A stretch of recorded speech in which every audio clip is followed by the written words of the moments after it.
नादवाद में सत द्रव्य गुण पर्याय और प्रमाण का जड़ कर्म चेतन बंध काल कर्म के अवसान का कर स्वरूप यथार्थ जग का जो किया उपकार के लिए जनवाणी मात वंदना शतवार। जय श्री ओम नमः सिद्धेभ्यः। जय श्री ओम नमः सिद्धेभ्यः। जय श्री ओम नमः सिद्धेभ्यः। नमो अर्हन्ताणं नमो सिद्धाणं नमो आयरीयाणं नमो वज्रायाणं नमो लोहितवशाहुणं नमः श्रीवर्धमानाय निर्धूतकलिलात्मने सालोकानां त्रिलोकानां यद्विद्यादर्पणाय ते मङ्गलं भगवान् वीरो मङ्गलं गौतमो गणी मङ्गलं कुन्दकुन्दाद्यो जैनधर्मोऽस्तु मङ्गलम् सर्वमङ्गल्यमाङ्गल्यं सर्वकल्याणकारिकं प्रधानं सर्वधर्माणां जैनं जयतु शासनं जैनं जयतु शासनं।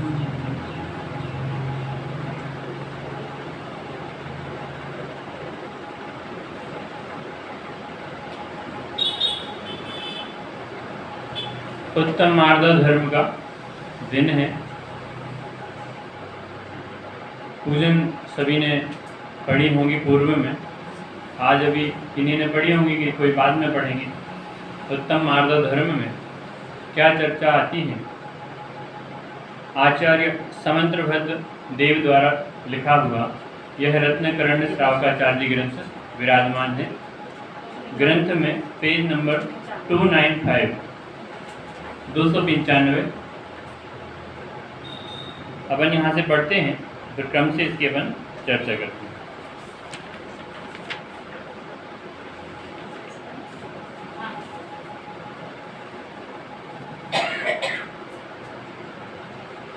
अब उत्तम मार्दव गुण का स्वरूप कहते हैं। मार्दव का स्वरूप इस प्रकार है। मान कसाय से आत्मा में जो कठोरता होती है, उस कठोरता का अभाव होने पर जो कोमलता प्रकट होती है, वह मार्दव नाम का आत्मा का गुण है। आत्मा और मान कसाय के भेद को अनुभव करके मान को छोड़ना, उसका नाम मार्दव गुण है।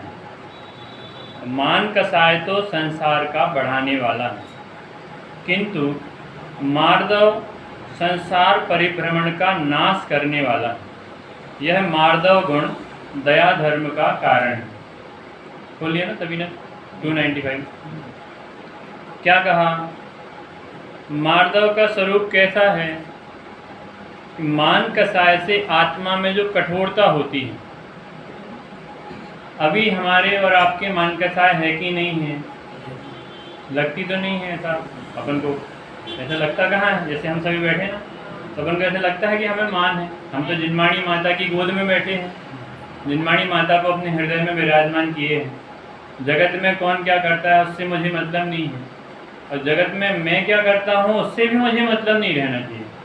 मान कसाय यानी जगत में मैं क्या करता हूँ, जगत में मैं क्या करता हूँ, मैं क्या करता हूँ यानी मैं, जैसे आप डॉक्टर साहब है ना, तो कोई वकील हैं, कोई बड़े बिजनेसमैन हैं, कोई बैंक में हैं, तो मैं क्या करता हूँ ये कि मैं धीरज हूँ, मैं पंडित हूँ, मैं विद्वान हूँ, ऐसा जगत में करने की क्रिया में भी मान नहीं आना चाहिए। ये कहलाता है कि मान कसाय से आत्मा में जो कठोरता होती है, आत्मा में कठोरता कब आई?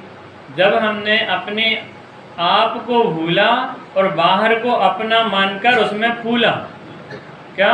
अपने आप को भूला और बाहर में अपने को अपना मानकर, यहाँ तो अपना स्वरूप भूल गए, यहाँ भूल गए, इसलिए कठोरता प्रारंभ होगी।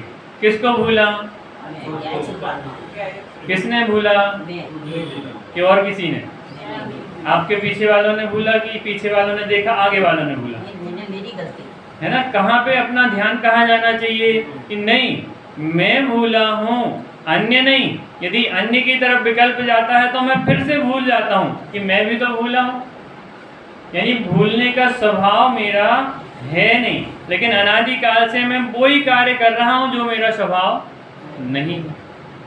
रजत भैया, मान कसाय से आत्मा में जो कठोरता होती है, आत्मा कठोर होता है कि आत्मा में कठोरता आती है? आत्मा कठोर तो नहीं होता।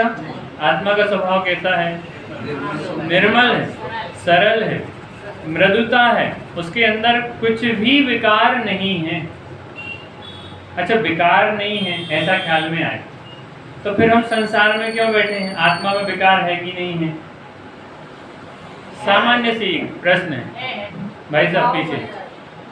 आत्मा में कठोरता है कि नहीं है?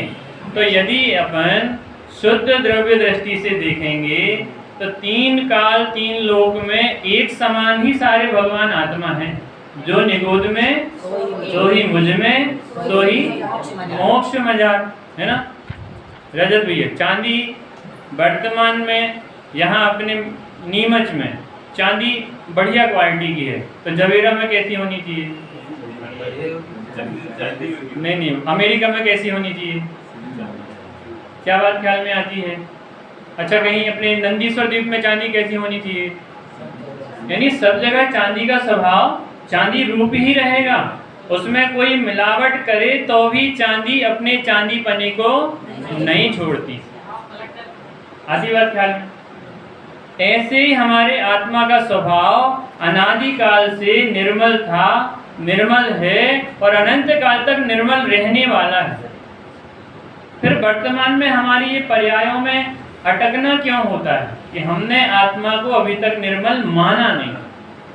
हमने निर्णय नहीं किया कि मैं निर्मल स्वभावी ज्ञानानंद स्वभावी आत्मा हूँ। मैं मात्र पर्याय में आता हूँ और उस पर्याय को अपना मान के उसमें फूल जाता हूँ।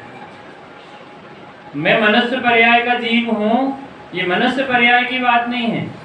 मैं अनंत अनंत योनियों में रह के आया हूँ और उस योनियों में जाकर उन योनि को अपना मान लेता हूँ।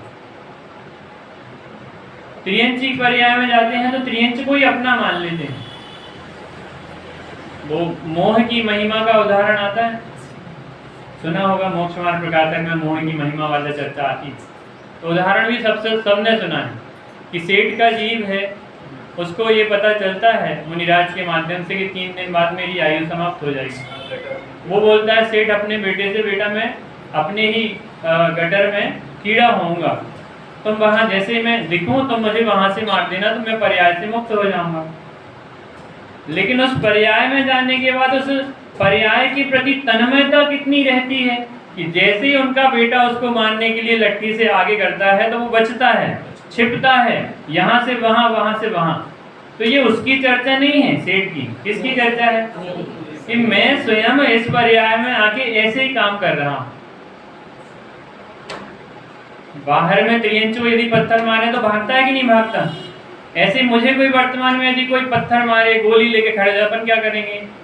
भागेंगे कि नहीं भागेंगे? बचाओ बचाओ कहेंगे कि नहीं कहेंगे? यानी हमने पर्याय में एकत्व, ममत्व, कर्तृत्व, भोक्तृत्व, चारों की चारों बुद्धियां बैठा ली।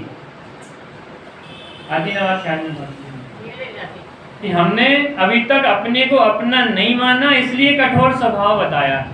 आत्मा कठोर 3 काल में नहीं है, लेकिन वर्तमान में हमने पर्याय सहित अपने आप को माना है और पर्याय से रहित ऐसे भगवान आत्मा को जाना ही नहीं है, इसलिए कठोर स्वभाव कहने में आया।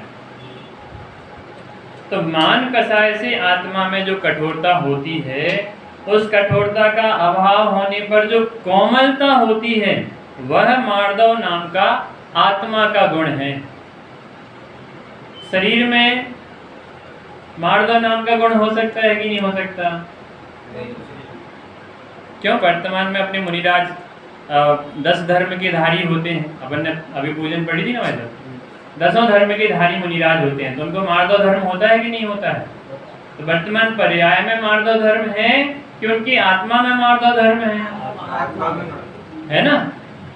वर्तमान पर्याय तो रहेगी, बिना पर्याय को धर्म पालने का कोई वो नहीं रहेगा कि कहाँ पे पालन करेंगे। लेकिन पालन आत्मा में होता है, पालन ज्ञान में होता है। जैसे रोटी है, तो रोटी हमें दिखाई देती है रोटी, लेकिन उसमें आटा कहाँ पाया जाता है? कि सर्वांग में आटा दिखाई नहीं देता। बन गई रोटी, तैयार हो गई, पर्याय तैयार हो गई ना, लेकिन उसमें आटा कहाँ दिखाई दे रहा है? वो तो सीख के तैयार हो गई, सामने पर्याय कैसी आ गई? ये चपाती बन गई, रोटी बन गई। अब उसमें आटा कहीं दिखाई नहीं देगा, लेकिन उसमें आटा उसके सर्वांग में, कण कण में व्याप्त होता है। ऐसे ही हमारी ये पर्याय जो बाहर से दिखाई दे रही है, ये पर्याय है, और इस पर्याय के सर्वांग में, पैर के नाखून से लेकर सिर के बाल तक, यहाँ तक, अभी एक बाल खींचे तो हमको एहसास होता है कि नहीं होता? तो पूरे में सर्वांग में आत्मा आत्मा आत्मा आत्मा बिल्कुल पूरे में व्याप्त है। कहीं भी आत्मा ऐसा नहीं है कि कोई कोना खाली हो। नींबू के किस ओर अपन ऐसा सुई से छेद करेंगे उसमें खट्टापन नहीं आएगा? सर्वांग में होता है। तो छिलके में है कि उसके गुण में विद्यमान है? गुण में विद्यमान है। ऐसे ही मार्दव जो गुण है वो उसके आत्मा में विद्यमान है, उसके गुण में विद्यमान है। आती ना बात ख्याल में कि सर्वांग में है, उसकी पर्याय में नहीं। ऐसे ही मेरी ये जो धीरज रूपी पर्याय दिखाई दे रही है, ऐसे आप सभी की जो ये स्त्री पर्याय, पुरुष पर्याय दिखाई दे रही है, इन पर्यायों में कोई भी धर्म नहीं है। इन पर्यायों से पार अपना भगवान आत्मा है, वहां धर्म धारण होते हैं, रहेंगे इसके माध्यम से। हाँ, अंदर में मृदुता आती है तो बाहर में हमारी मृदुता दिखाई देती है। हाँ, ये पुद्गल के गुण है। हाँ, ये पर्याय की बात है। हाँ, पर्याय के गुण अलग हैं और आत्मा के गुण अलग हैं। हाँ, तो अपन आगे आते हैं कि मान कसाय से आत्मा में जो कठोरता आती है, होती है, उस कठोरता का अभाव होने पर, अब हमने मान किया कि मैं सेठ, मैं धीरज। अब मैंने जब ये मान किया, मैंने माना कि मैं विद्वान, मैं प्रवचन करता हूँ, मेरी भाषा अच्छी है, मैं बढ़िया मीठा बोलता हूँ, ये मेरे में जब ये भाव जगे, यानी मान कसाय का प्रारंभ हो चुका है। मैं घर को चलाता हूँ, मैं अपने पुत्रों को व्यवस्थित एक दिशा देता हूँ, मेरे पुत्र मेरे अनुसार काम करते हैं, मेरे माताएं सोचेंगी मेरे पति मेरी बात मानते हैं, माताएं सोचेंगी मैंने अपने बेटे बेटी को तैयार किया है। तो कहते हैं भैया सारी की सारी हमारी भूल है। कौन किसी को तैयार करे, कौन किसी को मारे, कौन किसी को बचाए, ये तो मात्र बाहर में एक दिशा देने में हम निमित्त मात्र होते हैं। किसी को सुधारने बिगाड़ने में हम कुछ भी नहीं कर सकते। ये मान कसाय से रहित बना आएगा कि हम मानते हैं, इस मानने को हमें छोड़ना पड़ेगा कि मैंने ऐसा किया। तो फिर कैसे समझ में आए कि मान कसाय से आत्मा में कठोरता आई? कैसे समझ में आती है आत्मा में कठोरता कैसे आई भैया? कि पर्याय को एक माना है इसलिए कठोरता दिखाई देती है। पर्याय में हमने मान किया और यहाँ पर आत्मा को हमने जाना ही नहीं, तो एक में एक पना होने से वो कठोरता दिखाई देती है। तो ऐसी कठोरता के अभाव होने पर, अभाव कब होगा? अब भाभी अभाव कब होगा मान कसाय का? कि जब हम ये मानेंगे कि मैं मान से रहित भगवान आत्मा हूँ, मेरा स्वभाव कठोर नहीं है, मेरा स्वभाव निर्मल ज्ञानानंद स्वभावी है, मैं स्वच्छ हूँ, मैं निर्मल हूँ। ऐसा जब निर्णय करेंगे तब कठोरता जाएगी। जब पर्याय से रहितपना समझ में आएगा तब कठोरता जाएगी। यानी हम जीव को देखें, मैंने अपने अध्यक्ष साहब को देखा और मुझे अध्यक्ष साहब को देख के ये भाव आया कि ये तो अध्यक्ष हैं, मतलब हमने पर्याय को समझा। और जब मैंने इनको देखा और ये ख्याल में आया कि इनसे पार भगवान आत्मा इनके अंदर विराजमान है, तो वो द्रव्य दृष्टि कहलाती है। इस दृष्टि को बनाना, मेरे इस पर्याय के पार मेरा भगवान आत्मा विराजमान है, इस दृष्टि को बनाना, ये कहलाता है मान कसाय से रहित होना। आत्मा और मान कसाय के भेद को अनुभव करके मान को छोड़ना, उसका नाम मार्दव गुण है। देखो आई ना बात ख्याल में, आत्मा और मान कसाय के भेद को अनुभव करके मान को छोड़ना। पहले नंबर क्या करना? आत्मा का निर्णय करना, आत्मा का ज्ञान करना, आत्मा का भेद विज्ञान करना कि मैं आत्मा हूँ और मैं आत्मा से पर जो कुछ भी अन्य है वो सब के सब मैं नहीं हूँ। ऐसा जब निर्णय किया तब हमारे मान कसाय को छोड़ना हुआ, तब हमें मार्दव गुण प्रकट हुआ। गुण प्रकट कहाँ होता है? पर्याय में कि आत्मा में? आत्मा की ही पर्याय में प्रकट होता है। गुण यद्यपि है आत्मा की, जैसे सम्यक दर्शन है ना, तो होगा आत्मा में से ही प्रकट, लेकिन वो आत्मा नहीं कहलाएगा, वो पर्याय कहलाएगा, क्योंकि वो एक समय के बाद जाने वाला है। पर्याय नाशवान होती है और द्रव्य हमेशा अजर अमर त्रिकाली होता है। द्रव्य कभी भी नाश को प्राप्त नहीं होता। जैसे अब इसमें एक चीज और ध्यान में आ गई, ये शरीर है, तो बोलो शरीर नाश को प्राप्त होता है कि नहीं होता? ठीक है। अब इस शरीर को यदि हम द्रव्य दृष्टि से देखें तो ये शरीर क्या है? पुद्गल है। तो पुद्गल कभी नाश को प्राप्त होता है कि नहीं होता? आती ना बात ख्याल में? दोनों चीज ख्याल में भाई साहब। शरीर पर्याय है और शरीर को द्रव्य दृष्टि से देखा जाए तो ये पुद्गल है, ये पुद्गल परमाणुओं का पिंड है। तो द्रव्य का कभी नाश नहीं होता। कौन कौन से द्रव्य कौन कौन से होते हैं? कल डॉक्टर साहब ने चर्चा करी थी, बाद में चर्चा करें। जीव, पुद्गल, धर्म, अधर्म, आकाश और काल, है ना। घड़ी के नाश, घड़ी टूट जाए, गिर जाए तो काल द्रव्य नाश हो जाएगा क्या? नहीं होगा।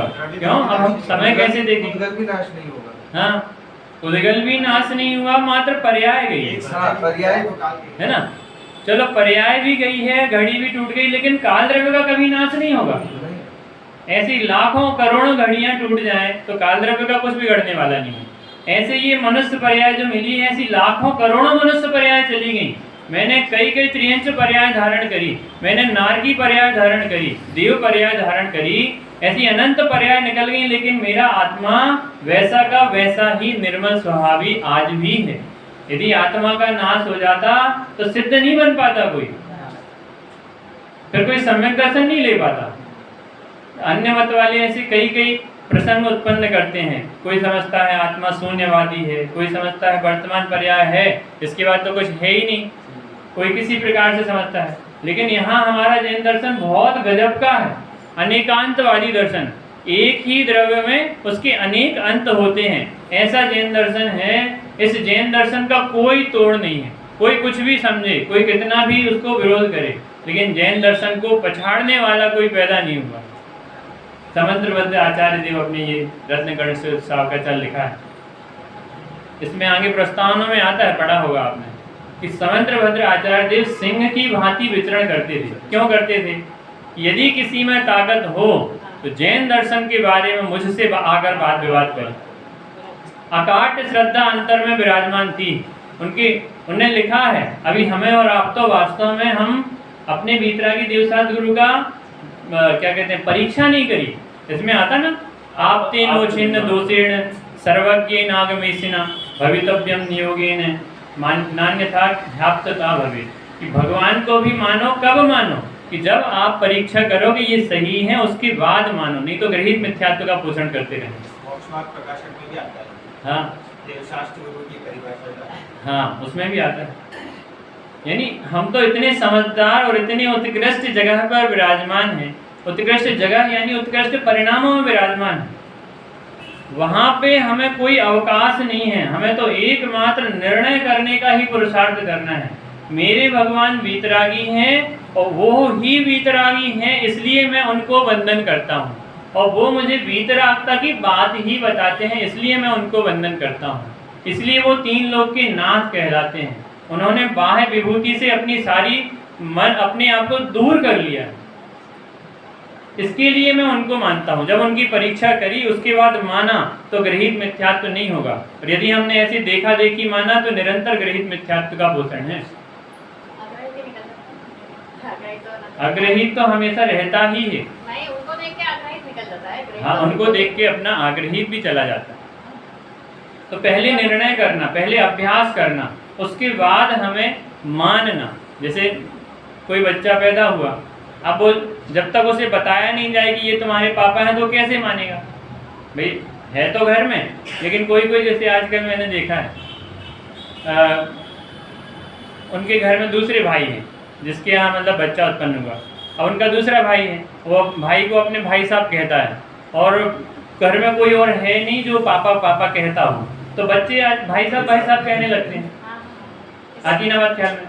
तो जैसा वहाँ चलता देखा जाता है वैसा वो मानने लगते हैं। लेकिन जब उसको निर्णय कराया जाता है बेटा ये पापा जी हैं, इनको पापा कहा जाता है, तब बार बार उसके मन में ये बात बिठाई जाती है, तब वो समझता है कि ये हमारे पापा हैं। तो जो आदत हमारी अनादिकाल की लगी है ना कि मैं शरीर हूँ, मैं शरीर हूँ, मैं शरीर हूँ, मैं स्त्री हूँ, मैं पुत्र हूँ, मैं सेठ हूँ, मैं माता हूँ, मैं पिता हूँ, ये बुद्धि कब जाएगी? कि जिनेंद्र भगवान के आयतन में आने के बाद जाएगी। जिनवाणी माता हमें प्यार से बताएगी बेटा आप शरीर नहीं हो, आप स्त्री नहीं हो, आप पुत्र नहीं हो, आप इनसे पार त्रिकाली ज्ञायक स्वभाव भगवान आत्मा। ये जिनवाणी माता के पास सुनने मिलेगा, बाहर में सुनने नहीं मिलेगा। बाहर में तो आओ जरा अपन कुछ खा पी आए, चलो अपन कुछ दुकान पे घुमाएं, चलो यार बहुत दिन हो गए अपन ने कुछ बढ़िया मौज मस्ती नहीं करी, तो ये चीज़ें सिखाई जाती है। यहाँ जिनवाणी माता की गोद में आने के बाद एकमात्र अपने ज्ञायक स्वभाव का भान कराया जाता है, ये मार्दव धर्म कहलाता है। वापस आते हैं रत्नकर्ण श्लोकाचार में कि मान कसाय तो संसार को बढ़ाने वाला है।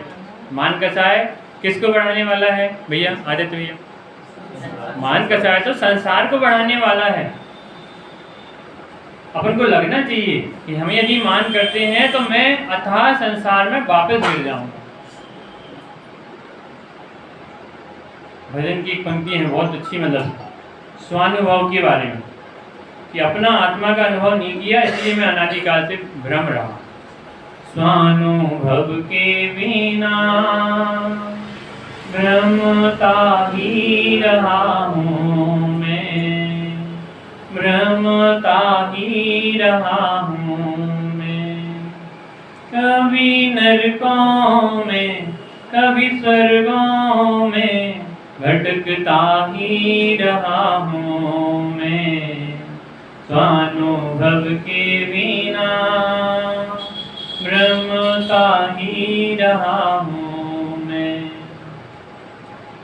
रजत भाई अच्छा लगता भजन?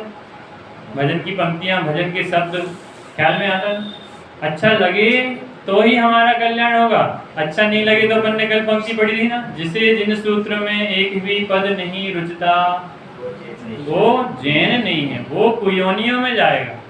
हमें रुचना चाहिए, नहीं रुचे तो जबरदस्ती लगाओ, रुचना चाहिए, आनंद ऐसा लगना चाहिए कि हम वास्तव में 3 लोक के नाथ की उत्कृष्ट बात को सुन रहे हैं, जो चर्चा कहीं नहीं मिलेगी वो हमें यहाँ सुनने, ऐसा अपने अंदर में बहुमान, ऐसा इसका बहुमान आना चाहिए, इसका मान आना चाहिए कि सबसे उत्कृष्ट बात मुझे सुनने मिल रही है, ऐसा मैं भव्य देखा, ऐसा स्वानुभव, ऐसा अपना स्वाभिमान जागृत होना चाहिए। मान कसाय तो संसार को बढ़ाने वाला है, किंतु मार्दव संसार परिभ्रमण का नाश करने वाला है। यह मार्दव गुण दया धर्म का कारण है, जिसके अंतर में मार्दव गुण होता है, जिसके बाह्य व्यवहार में मार्दव जैसी प्रवृत्ति होती है, उसको दया धर्म का पालन होता है। बाहर में दिखावा करे, बहुत सारा रुपया दान करे, बहुत सारी बाहर में अच्छी खूब पूजन करे, खूब शांति धारा करे, अभिषेक करे, प्रक्षाल करे, और वो उसमें भी ऐसा करके मैं बढ़िया, मैं अभिषेक करता हूँ, मैं प्रक्षाल करता हूँ, तो बोलो उस क्रिया का फल क्या होगा? क्रिया का फल शून्य है। सारी क्रियाओं का फल नरक की ओर ले जाने वाला है, क्योंकि उसने उसका स्वरूप ही नहीं समझ के काम किया। काम तो किया, लेकिन काम में उसने अब देखा ही नहीं कि मैं क्या काम कर रहा हूँ। उसने मात्र ये देखा कि मैंने किया, बस वहाँ पे सारी की सारी गाड़ी फेल हो गई। तो मान कसाय तो संसार को बढ़ाने वाला है, किंतु मार्दव संसार परिभ्रमण का नाश करने वाला है। यह मार्दव गुण दया धर्म का कारण है। ऐसे हमें भी निरंतर अपने आप में विनय की वृत्ति लानी चाहिए। जब हम बाहर में अच्छी परिपाटी तैयार करेंगे तो अंतरंग की प्रवृत्ति हमारी बनेगी। बड़े पंडित जी का वचन है, बड़े पंडित जी समझते हैं, बाल ब्रह्मचारी रविंद्र जी अमायन वाले, उनने भी पूजन की पुस्तक लिखी है। उनकी पूजन में बहुत गजब के भाव है, जिनेंद्र आराधना। और ये पंडित राजन जी ने लिखी है, ये जिनेंद्र पूजन करके, इनमें भी गजब के भाव है। हमें तो ऐसा लगता है कि पढ़ते रहें। यदि अपने पास बाहर की समस्याएं नहीं हो तो दिन भर इनको पढ़ें, आनंद आता है। अभी अपन इसके प्रवचन के बाद में वो पूजन पढ़ेंगे 10 लक्षण की, बहुत ही गजब के भाव, उसके पर चर्चा करेंगे। तो उन्होंने बताया है कि कसाय की प्रवृत्ति की निवृत्ति का नाम मार्दव धर्म है। यानी हमारी जो कसाय की प्रवृत्ति चल रही थी, उस प्रवृत्ति की निवृत्ति होना, वो कहलाता है मार्दव गुण, वो कहलाता है सरलता। और कसाय की प्रवृत्ति तो चले और निवृत्ति ना होवे। अभी अपन ने पढ़ा था भाई साहब कि ग्रहण पूर्वक त्याग, क्या ग्रहण पूर्वक त्याग। हम लोग त्याग तो करते हैं लेकिन ग्रहण नहीं करते। कि हमने उपवास किया है ना, इसकी चर्चा भी आगे आएगी। तो उपवास किया लेकिन आपने बाहर का त्याग तो किया, लेकिन अंतरंग में क्या किया? कुछ नहीं किया। तो आपका बाहर का त्याग निष्फल है, उसका कोई भी फल आने वाला नहीं है। हमने क्या अपन यहाँ चर्चा कर रहे थे, मार्दव गुण दया धर्म का कारण है कि हमने प्रवृत्ति तो करी, मैं मंदिर गया, मैंने पूजन करी, मैंने ये किया, मैंने वो किया, लेकिन हमने वहाँ से ग्रहण क्या किया? मात्र भगवान को सुनाया सुनाया सुनाया सुनाया और सुना के आ गए। लेकिन भगवान की सुनी कहाँ? कि सुनाने मात्र का कार्य हमारा नहीं है, पूजन करना, अभिषेक करना। भगवान को सुना दिया कि आप ऐसे हो, अब भगवान तुम्हें सुना रहे, भैया तुम ऐसे हो, तुम भगवान को सुना के आ गए। आती बात ख्याल में पीछे भाई साहब कि भगवान को सुनाने से उनका तो कुछ होने वाला नहीं है, उनने तो अपना कार्य कर लिया और वो तो अनंत सुख में विराजमान हो गए। अब भगवान सुनाते हैं, उनकी सुनो, उनकी बात को सुनो का मतलब समझते हैं? सुनो सुनो, यहाँ कर्णेंद्रिय तक मत रहने दो, उसके अंदर ले जाने का अभ्यास है। समझो सुनो, ये यहाँ तक की प्रवृत्ति भी कब से हो रही है? अनादिकाल से हो रही है।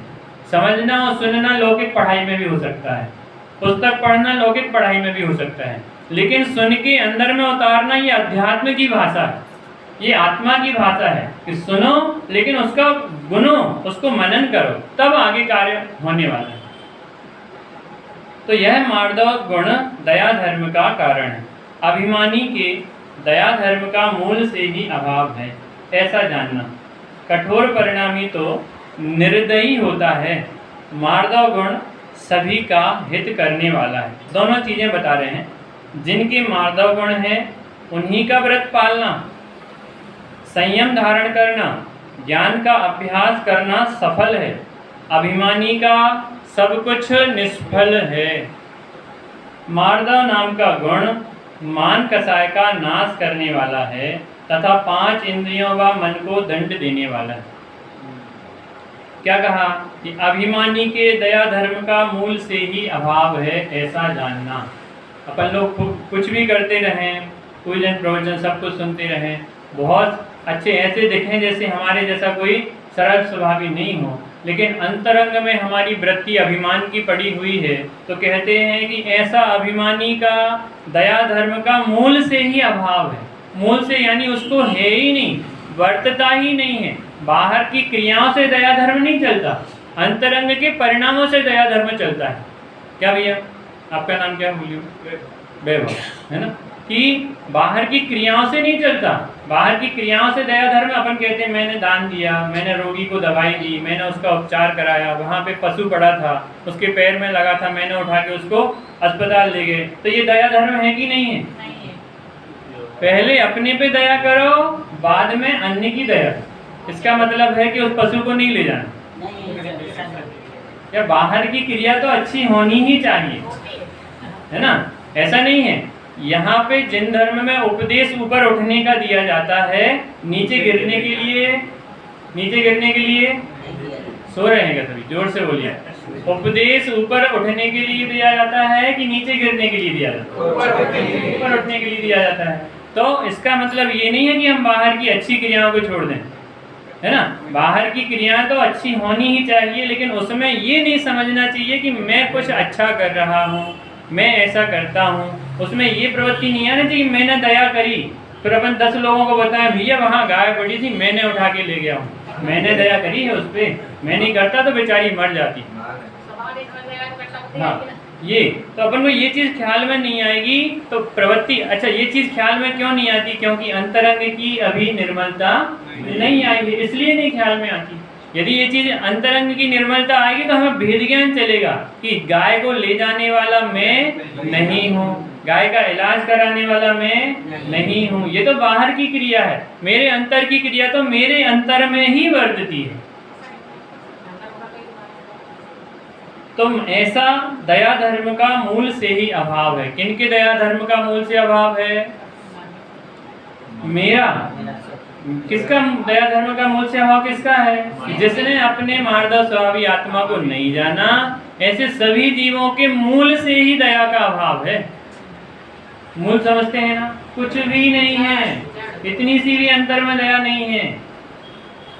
अच्छा अपन कहें जैसे अपने डॉक्टर साहब तो मरीजों को देखते हैं, अच्छे प्रेम से दवा करते होंगे, तो फिर उसमें अपन क्या कहें? दया धर्म है कि नहीं है? क्योंकि धर्म की अपेक्षा विचार करेंगे ना, तो धर्म की अपेक्षा बाहर की प्रवृत्ति का नाम दया धर्म नहीं है, अंतरंग की प्रवृत्ति का नाम दया धर्म है। कठोर परिणामी तो निर्दयी होता है। मार्दव गुण सभी का हित करने वाला है। जिनके मार्दव गुण हैं उन्हीं का व्रत पालना, संयम धारण करना, ज्ञान का अभ्यास करना सफल है। क्या कहा? जिनके मार्दव गुण है उन्हीं का व्रत पालना सफल है। मार्दव गुण पहले अपने धर्म की चर्चा में सबसे पहले कौन सा शब्द लगाया जाता है? 10 धर्मों में उत्तम लगाया जाता है। तो उत्तम कहने का तात्पर्य यही है कि इनके अंदर में सम्यक दर्शन सहित प्रकटता है। ये धर्म है वो किन की पर्याय में चलते हैं? मुनिराज की, है ना? तो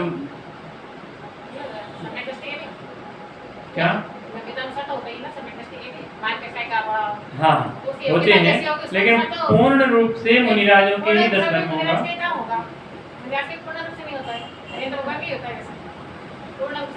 नहीं, इसमें अपनी चर्चा आती है और उसके बाद और बाद में अलग से चर्चा कर लेंगे प्रवचन के बाद में, है ना?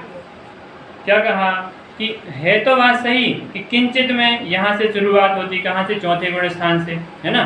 तो चौथे गुण स्थान से शुरुआत होती है और क्रम क्रम से आगे आगे प्रकटता रहती है। लेकिन पूर्ण रूप से अपने जो मुनिराज हैं, शुद्धोपयोगी मुनिराज हैं, इनके 10 धर्मों का निरतिचार पालन होता है। तो अपन ने क्या कहा कि उत्तम शब्द काय का सूचक है?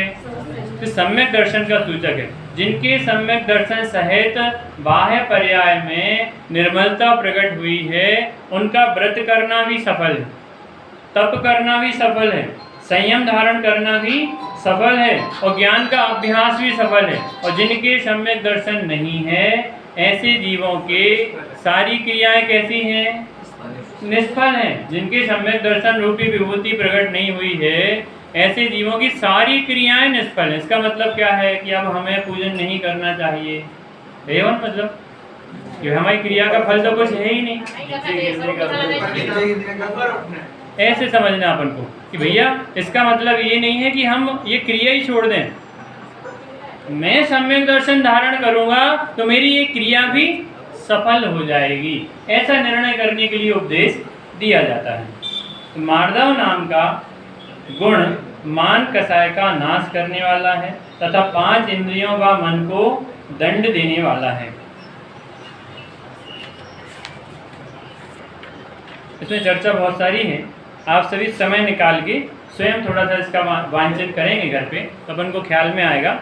अपन यहाँ नीचे 296 पेज पर सेकेंड लास्ट पैराग्राफ को पढ़ते हैं, बाकी आप सभी उसको अध्ययन कर लेना। 296 पेज पर, जिनके मस्तक पर गुरु विराजमान हैं वे धन्य भाग्य हैं। मिल गया? जिनके मस्तक पर गुरु विराजमान हैं वे धन्य भाग्य हैं। विनयवंत मद रहित जो पुरुष हैं वे अपने सभी कार्य गुरु को बतला देते हैं। वे धन्य हैं जो इस कलिकाल में मद रहित कोमल परिणामों द्वारा समस्त लोक में प्रवर्तते हैं। उत्तम पुरुष बालक में, वृद्ध में, निर्धन में, रोगियों में, बुद्धि रहित मूर्खों में तथा जाति कुलादि हीनों में भी यथा योग्य प्रिय वचन, आदर, सत्कार, स्थान आदि देने से कभी नहीं चूकते हैं, प्रिय वचन ही कहते हैं। देखिए क्या बात कही कि सबसे पहले तो ये निर्णय करना कि मैं किसी को ऐसे वीतरागी को अपना गुरु बनाऊं, ऐसे जिनवाणी माता को अपना गुरु बनाऊं, ताकि मेरे मस्तक पर जब इनका महिमा आएगी तो हम इस मार्ग को छोड़ने का प्रयत्न नहीं करेंगे। यानी सबसे पहले अपने आप को निर्णय कराना कि मैं ज्ञानी जीवों को अपना गुरु बनाता हूँ, मैं इस वीतरागता के मार्ग वाली जिनवाणी माता को अपना गुरु बनाता हूँ। जब इसको अपने मस्तक पर विराजमान करेंगे तो इनके अनुशासन में चलेंगे। और यदि हमने अपने गुरुओं को, अपनी जिनवाणी माता को अपने हृदय में स्थान नहीं दिया तो हम इनके मार्ग पर चलने वाले नहीं है। मात्र क्रिया होगी लेकिन इनके अनुसार नहीं होगी। आ रही बात क्या है? कि क्रिया तो अपनी हो ही रही है। जैसे आपके यहाँ स्वाध्याय कब से चल रहा है? 15 साल से चल रहा है ना, 15 साल से बताया था भाई साहब। स्वाध्याय 15 साल से चल रहा है, लेकिन अभी हमारी ये क्रिया मात्र चल रही है। अभी हमने अपने हृदय में, अपने मस्तक पर उन ज्ञानी गुरुओं को बिठाया नहीं है। बिठाया होता तो वो क्रिया हमारी गुणों में बदल जाती। वो क्रिया हमारी, वो अपन ने कहा था ना कि अनंत शून्य रख दें और उसके आगे एक अंक ना रखें तो शून्य का कुछ भी सेंस नहीं है। और एक शून्य के आगे यदि एक अंक अकेला लिख दें तो वो काम का कहलाता, 10 हो गया। ऐसे ही जिनने अपने हृदय में, अपने मस्तक पर गुरुओं को विराजमान नहीं किया है, वो उनके अनुशासन में नहीं चल रहा है। जब विराजमान करेगा तो उनकी बात मानेगा कि हमने अपने पिता को अपना पिता माना है इसलिए हम उनकी बात मानते हैं ना, नहीं तो हम उनकी बात कहाँ मानेंगे? वो ये तो हमारे पिता है ही नहीं। कहीं कहीं ऐसा भी होता है, दूसरी शादी होती है तो दूसरे पिता आते हैं, दूसरी माता आती हैं, तो कहाँ मानता है बेटा कि नहीं ये मेरे पिता थोड़ी हैं, ये मेरी माता थोड़ी है जो इनकी बात मानूं। ऐसे ही हमने अभी तक अपने गुरुओं को अपना माना नहीं है। ये निर्णय करना पड़ेगा, हृदय में पक्का करना पड़ेगा कि ये ही गुरु मुझे उत्कृष्ट मार्ग तक ले जाने वाले हैं। इनकी कही हुई हर बात को मैं अपने हृदय में धारण करने का पक्का पुरुषार्थ करूंगा। सुनने अकेले से काम नहीं होगा, उसको निर्णय करने का बारंबार करत करत अभ्यास के रसरी आवत जात है। कैसे? रस्सी से। रस्सी उसी को तो कहा है कि उसी को तो कहा है कि कुएं पर जब वो रस्सी चलती है तो बार बार चलने से सिल पे भी निशान पड़ जाता है। तो ये अनादिकाल का जो कठोर मिथ्यात्व तो हमारे हृदय में बैठा है, यदि हम गुरुओं के आदेश में, अनुशासन में चलेंगे तो अनादिकाल का ये मिथ्यात्व भी टूटकर टुकड़े टुकड़े हो जाएगा। तब हमें अपने आत्मा का सही स्वरूप ख्याल में आएगा। तो जिनके मस्तक पर गुरु विराजमान है वे धन्य भाग्य हैं। इसलिए हमारे हृदय में भी गुरु विराजमान होना आवश्यक है। विनयवंत मद रहित जो पुरुष हैं वे अपने सभी कार्य गुरु को बतला देते हैं। अपन यदि मैं कोई गलती करूं तो मैं अपने पापा को बताऊंगा कि नहीं बताऊंगा? एक लोक की उसमें देखें अपन कि हम नहीं बताते कि मैंने कोई गलती करी है। यहाँ कहते हैं गलती होती है तो अपने से बड़ों को उस गलती का भान कराओ कि मुझसे ये गलती हुई है तो विनय बना रहेगा। और यदि हमने भान नहीं कराया तो उसमें हमारे विनय बना नहीं रहेगा। गुरु गलती ना निकाले तो क्या करें? गुरु गलती ना निकाले तो क्या करें? तो स्वयं निकाले ठीक है।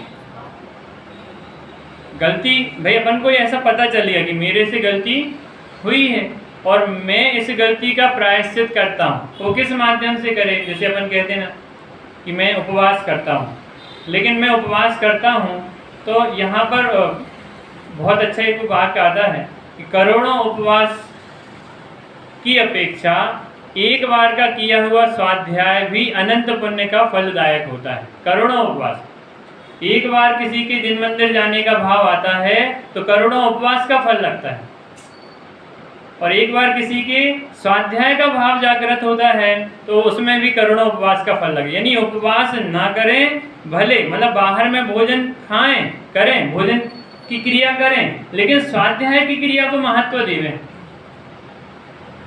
मात्र एक टाइम खाना नहीं खाना या दोनों टाइम खाना नहीं खाना, ये उपवास नहीं कहलाता है। उसकी चर्चा आगे आएगी। तो अपन कहते हैं विनयवंत मद रहित जो पुरुष हैं, मद यानी मान, मान की चर्चा छह ढाला में आती है, चर्चा आती है। जाति कौन कौन से होते हैं? 8 प्रकार के मद, जाति, कुल, रूप, बुद्धि, बल, ऐश्वर्य, ज्ञान, ज्ञान का मद, जाति का मद, कुल का मद। अपन को लगता है ना भैया, वैभव भैया, वैभव है, हाँ लगता है कि नहीं कि मेरे पास वैभव है, वैसा मद आता है। तो ऐसा मद आए यानी हम अभी मान कसाय में अनादिकाल से पढ़े हैं, लेकिन मुझे ये भान हो गया कि मुझे ये मद है, अब मैं अपने इस मद को त्यागने का प्रयास करूंगा कैसे करेगा? कि ये मेरा है नहीं, तो मुझे ऐसा भान आएगा। तो एकदम से निकल जाएगा क्या? एकदम से नहीं निकले, बारंबार अभ्यास तो करना उसमें पड़ेगा। सुख नहीं है, बस इतना ही लगेगा उसको हाँ। सबसे पहले तो। सुख लग रहा है अनादिकाल से पैसा भी अपन को। कमाएगा, पैसा भी कमाएगा वो, क्योंकि अभी जरूरत है उसको, अभी सबसे तो निवृत्त हुआ नहीं है तो कमाने का भाव भी आएगा, पर उसमें सुख बुद्धि नहीं लगेगी। बस इतना ही होगा अभी इस भूमिका में। हाँ, तो अपन चर्चा अपन हमेशा बाद में करें, उससे क्या है प्रश्न तो आते हैं। नहीं गलत नहीं है, लेकिन फिर वो मेरा क्रम खत्म हो जाता है। और यदि अपन या तो लिख लें कॉपी पे, तो कॉपी पे लिखने से क्या होगा कि हमें याद रहेगा नहीं, और आप पूछ अभी घर में रहेगा ना, मेरा क्वेश्चन है कि कभी मैं भूल जाऊंगी तो इसलिए। नहीं, उसमें अब श्रोता का हमेशा नहीं तो इसी सब्जेक्ट से संबंधित है, मेरे को अलग से कोई नहीं, कोई ये विकल्प नहीं करें, लेकिन उसमें क्या है वक्ता का जो लिंक रहती है ना, वो उस लिंक से निकल जाता है, उसमें कोई दिक्कत नहीं है। नहीं, आपकी चर्चा नहीं कर रहे हैं, मैं अपनी। चलिए अपन वापस आते हैं। मोक्ष मार्ग प्रकाशक में भी श्रोता का स्वरूप है और वक्ता का स्वरूप है। अपन उसको एक बार चर्चा करना, पढ़ना तो अपन ख्याल में आएगा, उसके बाद अपन आगे की चर्चा करेंगे। वापस आते हैं। हाँ, तो मैं वैभव की चर्चा कर रहा था कि ऐसा मतलब अपन को निर्णय आना चाहिए, ऐसा निर्णय आवे कि मैं वैभव से रहित हूँ, मैं पर्याय से रहित हूँ, ये बाहर का जो कुछ भी धन वैभव दिख रहा है वो मेरा नहीं है, सारा का सारा नाशवान है, ये शरीर भी नाशवान है। ऐसा बारंबार जब अभ्यास करेगा तो उसे अपने सरल स्वभाव का भान होने वाला है। वे धन्य हैं जो इस कलिकाल में मद रहित कोमल परिणामों द्वारा समस्त लोक में प्रवर्तित हैं। मद रहित कोमल परिणामों द्वारा समस्त लोक में प्रवर्तित हैं। वे कैसे हैं कि धन्य हैं, जैसे अपने मुनिराज हैं, मुनिराज को सिद्धों का लघुनंदन कहा है। चलते फिरते सिद्ध हमारे, चलते फिरते सिद्धों से गुरु चरणों में शीश नवाते हैं। कि ऐसे जो मुनिराज हैं वे धन्य हैं जो हमें इस कलिकाल में, ये कलिकाल किसको कहा गया है? पंचम काल को कलिकाल कहा गया है। इस कलिकाल में जो हमें मद रहित कोमल परिणामों द्वारा दिखाई देते हैं और मद रहित कोमल परिणामों का मार्ग हमें बताते हैं, ऐसे वे महामुनिराज हमारे धन्य हैं। गुरुदेव श्री कहते थे ना कि हम तो मुनिराजों के दासानुदास हैं। दासानुदास यानी समझते हैं, दासों के भी दास हैं, यानी मुनिराज के दास हैं, उनके भी हम दास हैं, उससे भी नीचे हैं, लेकिन हमारे मुनिराज हमारे मस्तक पर विराजमान हैं। उत्तम पुरुष बालक में, वृद्ध में, निर्धन में, रोगियों में, बुद्धि रहित मूर्खों में तथा जाति कुलादिहीनों में भी यथा योग्य प्रिय वचन, आदर, सत्कार, स्थान दान आदि देने से कभी नहीं चूकते हैं, प्रिय वचन ही कहते हैं। ख्याल में आई ना बात कि जो उत्तम पुरुष हैं वो बालक क्या करता है उसमें डिस्टर्ब नहीं होते। वृद्ध कैसा है, वो वृद्ध कैसी स्थिति में है, किसी के चेहरा खराब हो रहा है, किसी की निर्धनता दिखाई दे रही है, कोई रोगी है, किसी में बुद्धि नहीं है, कोई मूर्ख है, कोई जाति के कारण से किसी को नीचा देखते हों, वो ऐसे हीनों में भी यथा योग प्रिय वचन ही बोलते हैं। उनके लिए सारे के सारे कैसे दिखाई देते हैं, समान, किसी में किसी प्रकार का ये पर्याय से रहित बना दिखाई देता है कि ये पर्याय है। पर्याय मलिन हो सकती है लेकिन इसके अंदर तो भगवान आत्मा स्वच्छ निर्मल ही विद्यमान है। वो सबको एक समान देखते हैं और उनके प्रिय वचन ही निकलते हैं। वो रोगी को रोगी नहीं कहते, वो रोगी को रोग रहित देखते हैं, वो बच्चे को बच्चा नहीं देखते, बच्चे में भगवान देखते हैं। ऐसे उत्तम पुरुष जो हैं वो सभी में प्रिय वचन ही कहते हैं और उनको आदर सत्कार स्थान आदि देते हैं और प्रिय वचन ही कहते हैं। उत्तम पुरुष उद्धतता के वस्त्र आभरण नहीं पहनते हैं। उद्धतपने का पर के अपमान का कारण लेन देन विवाह आदि व्यवहार कार्य नहीं करते हैं। उद्धत होकर अभिमान से चलना, बैठना, झांकना, बोलना दूर से ही छोड़ देते हैं। उनको लोक में पूज्य मार्दव गुण होता है। धन पाना, रूप पाना, ज्ञान पाना, विद्या, कला, चतुराई पाना, ऐश्वर्य पाना, बल पाना, जाति कुलादि उत्तम गुण, जगत मान्यता इत्यादि पाना उनका ही सफल है। जो उद्धतता से रहित, अभिमान रहित, नम्रता सहित, विनय सहित प्रवर्तन करते हैं, जो अपने मन में अपने को सबसे छोटा मानते हुए कर्म के परवश जानते हैं, वे कैसे गर्व कर सकते हैं अर्थात नहीं कर सकते हैं। हे भव्यजनों, सम्यक दर्शन का अंग इस मार्दव अंग को जानकर चित्त में ध्यान करो, स्तवन करो। इस प्रकार मार्दव धर्म का वर्णन किया। क्या बात ख्याल में आई, इसका और अपन वापस से एक बार समझते हैं। उत्तम पुरुष उद्धतता के वस्त्र आभरण नहीं पहनते हैं। उत्तम पुरुष जो होते हैं वो उद्धतता शब्द का क्या अर्थ है रजत भैया? उद्धत यानी उद्दंड, उद्धत यानी कठोर, उद्धत यानी एकदम कठोर व्यक्ति, बाहर में ऐसे कि उत्तम पुरुष उद्धतता के वस्त्र आभरण नहीं पहनते हैं कि मैं ऐसा हूँ। उसके लिए और आगे उन्होंने स्पष्ट किया कि उद्धतपने का पर के अपमान का कारण लेन देन व्यवहार आदि नहीं करते हैं। उद्धतपना कब आएगा कि जब हम पर में अपने आप को जोड़ेंगे। जब हम पर से अपने आप को जोड़ेंगे नहीं तो उद्धतपना कहाँ से आएगा? कहा कि उद्धतपने का पर के अपमान का कारण क्या है कि लेन देन विवाह आदि व्यवहार कार्य नहीं करते हैं, इसके कारण उद्धतपने से रहित हैं। अपने से बाहर जाने का उद्यम ही नहीं करेंगे तो उद्धतपना कहाँ से आएगा? कि जब हम अपने घर से दुकान जाएं और दुकान से घर आएं तो कोई हमारे बारे में गलत कहेगा कैसे? जब नज़र उठा के अन्य को देखें, हम नज़र उठा के अन्य को देखें और उसका मजाक उड़ाएं, उसका ऊधम करें या उसको कुछ भी कहें, तब तो हमारे घर में शिकायत आएगी धीरज ये ऊधम करता है। कब आएगी शिकायत? जब हम वहाँ अपनी दुकान से निकले और नज़र नीची करे सीधे घर पहुँचे तो कोई ऐसा कैसे कह सकता है कि भैया ये धीरज ऊधम करता है? वो तो ये कहेंगे भैया आपका बेटा तो नज़र झुकाए निकलता है और नज़र झुकाए अपने घर पहुँच जाता है। कारण जोर भी हो सकता है नज़र झुकाने का। एक के ऊपर बाहर से अंदर का नाम, बाहर से क्या अंदर का नाम किया जा सकता है? कभी कोई ऐसी क्रिया चल रहा है। अरे हमको तो कुछ समझ नहीं, वो दोनों चीज़ें होती हैं कि बाहर से अंदर का नाप भी नहीं किया जाता है, लेकिन उदाहरण हमेशा जनागम में एक देश दिया जाता है। उदाहरण को एक देश, अंतरंग प्रवृत्ति नहीं है वहाँ पे, अंतरंग प्रवृत्ति तो है ही नहीं। ये तो उदाहरण अंतरंग प्रवृत्ति की ओर ले जाने के लिए दिया है। अंतरंग प्रवृत्ति का बाहर की प्रवृत्ति से कुछ भी मैच नहीं होता। फिर कैसे निमित्तिक संबंध समझ में आएगा? निमित्तिक संबंध करेंगे बाहर की प्रवृत्ति में दिखाया कुछ भी जा सकता है, लेकिन अंतरंग की प्रवृत्ति में मेरे अंतरंग में क्या चल रहा है आपको कैसे पता है? बाहर से नहीं, तो बाहर से भी आपने जो दिख रहा है वही तो जाना, लेकिन मेरे मन में आपके प्रति क्या भाव आ रहे हैं वो आप कैसे जानेंगे?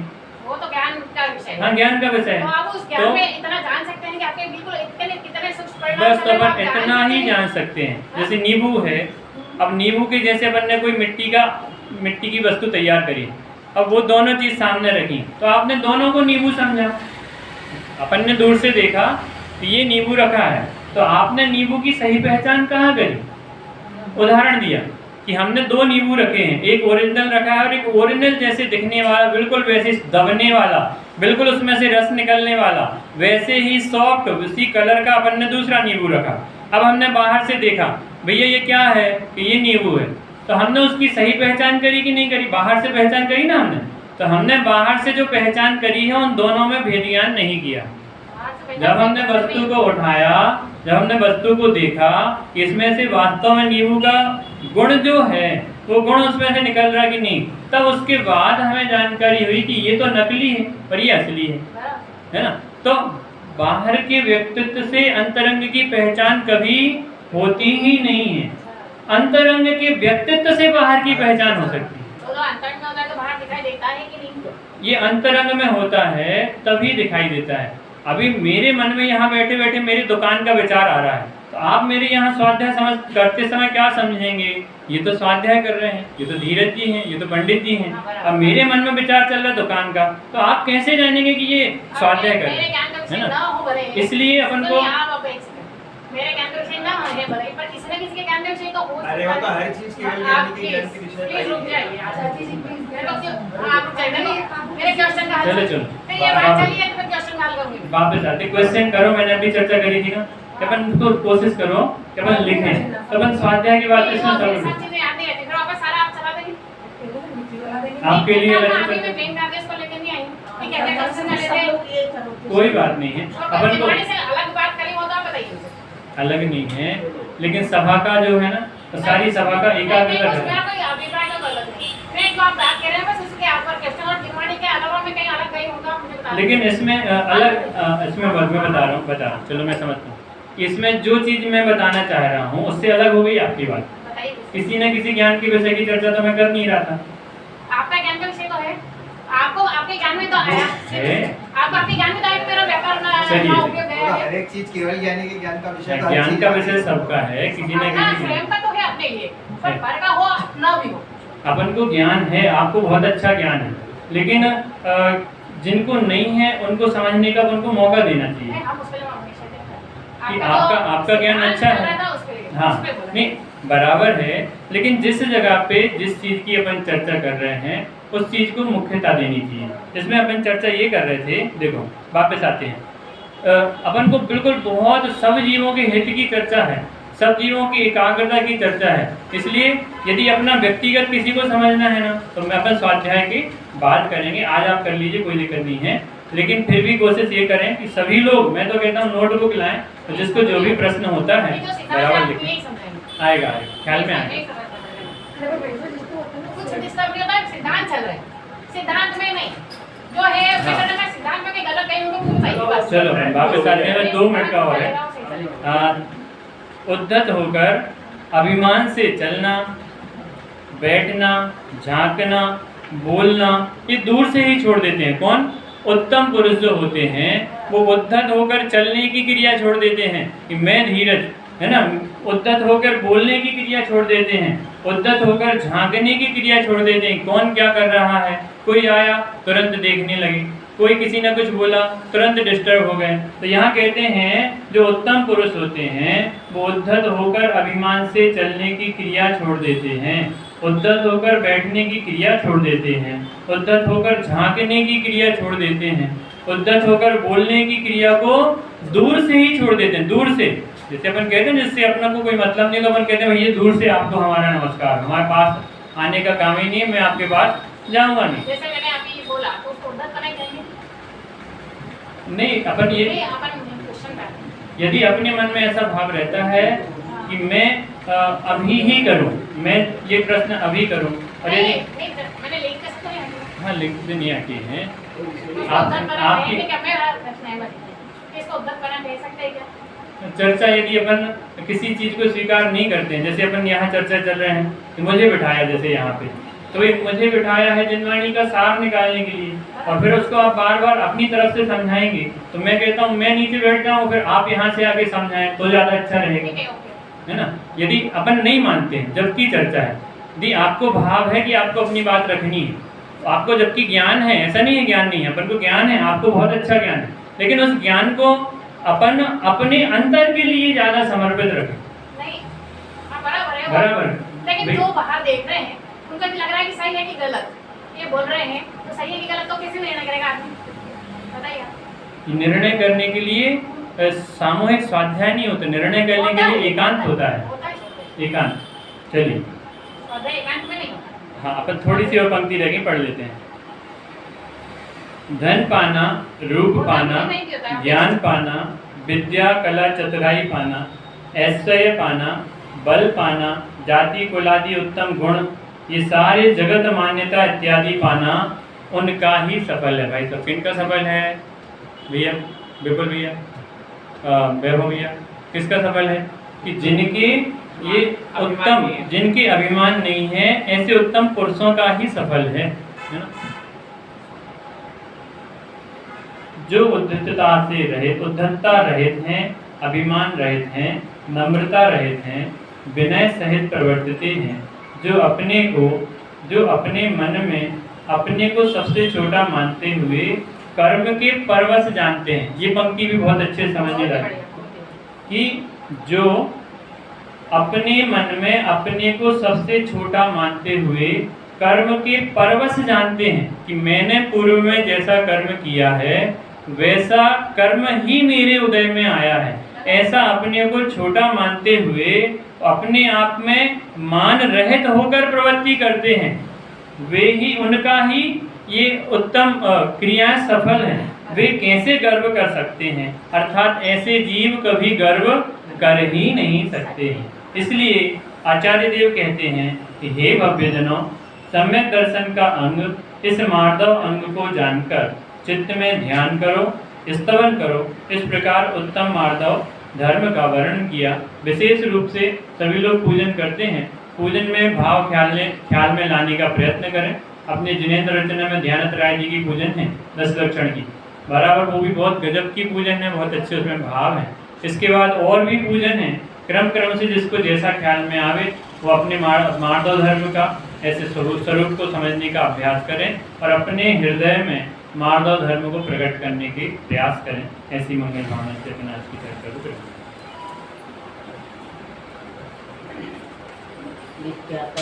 नाश देखो, ज्ञान के प्रकाश देखो, आपा परभाष देखो, भानु सी बरसानी है। द्रव्य ज्ञान देखो, बंधन मान देखो, स्वपर के जान देखो, परम